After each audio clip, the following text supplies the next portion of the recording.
जो आई विटनेस थी सच्ची, उसने अपना बोला भी है कि मैं आई विटनेस हूँ, और उसकी वीडियो इतनी ज़्यादा वायरल नहीं हुई, मेरी वीडियो ज़्यादा वायरल हो जाती है।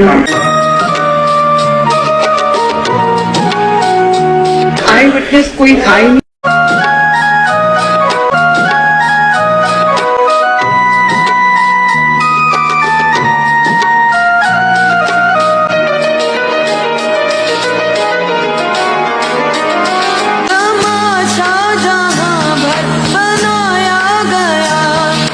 चादर तकद्दुस भुलाया गया,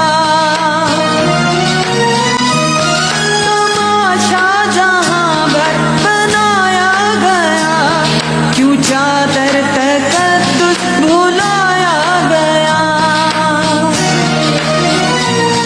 कहाँ है मुहाफिज खुदी के, सना खाने तकदीस मशरिक कहाँ है,